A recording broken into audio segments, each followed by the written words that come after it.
আজ দুপুরে আমরা কোথায় খাওয়া দাওয়া করলাম?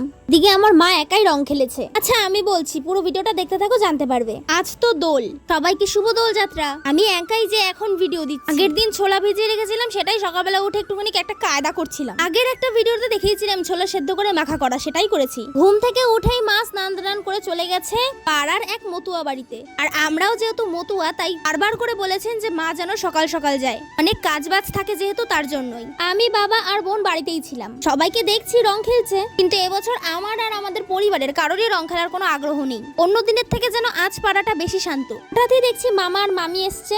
মামি এসে বাবাকে একটু রং দিল, বোনকে একটু দিল, আর আমাকে একটু দিল, সাথে বাবলিকেও বাদ দেয়নি। আর ওই পাশের বাড়ির একটা মেয়ে এসে আমাকে একটু রং লাগিয়েছিল।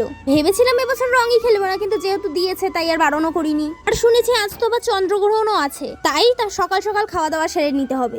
মামা মামি চলে যাওয়ার পর আমরা তিনজন তাড়াতাড়ি করে স্নান করে নিয়েছি। মা আবার ওদিকে ফোন করে বলছে খেতে দিয়ে দিয়েছে, তাড়াতাড়ি যেতে। খেতে তো গিয়েছি, কিন্তু আর একটা কাণ্ড হয়েছে। এই যে তোমরা দেখছো যে এক জায়গায় খেতে বসেছি, বেশ ভালোই খাচ্ছিলাম, অর্ধেকও খাওয়া শেষ করিনি। এর মধ্যে প্রচন্ড হাওয়া, আর এই নিচের নোংরাগুলো সব উড়ে সবার থালায় পড়ছিল। আর কি কেউ খেতে পারিনি। গোত্তা বাধ্য হয়ে জায়গা চেঞ্জ করতে হলো। পরে আবার আসলাম এই উঠোনে। এই দোলযাত্রা থেকে শুরু হয় আমাদের পাড়ায় নিমন্ত্রণ পাওয়া। এই যে শুরু হলো, আর শেষ হবে মেলার পরে। ঠাকুরনগরে তো বারণী স্নান আছে 17 তারিখে। তোমরা কারা কারা আসছো? এখন তো ঠাকুর বাড়িতে মেলার কাজ অনেক দূর এগিয়ে গেছে। আমরা ঠাকুরনগরে থাকা সত্ত্বেও রোজ যেতে পারি না, অথচ অনেকে দূর থেকে এসেও থেকে যায়। আমরা কিন্তু মতুয়া। তোমরা কারা কারা মতুয়া আর কারা কারা ঠাকুরনগর আসছো জানিও। এই সাইডে খেতে এসে তো খেতে বসে পড়েছি। আর এই মতুয়াদের খাওয়া দাওয়া মানেই তো আলুর দম আর ডাল। অনেকে রিলেটেড করতে পারবে। এটাই হচ্ছে আমাদের একটা ইমোশন। প্রথমেই দিয়ে দিয়েছিল বাঁধাকপি ভাজা, এটা খেতে না খেতেই তারপরে এসে দিল ডাল। আমাদের এখানে পুজো হলে কোনো সময় কোনো কিছু টের পাওয়া যায় না, কিন্তু মেলাটা কিন্তু বেশ উপভোগ করা যায় ঘরে বসেই। লাস্ট পাতে দিয়ে দিয়েছিল আলুর দম।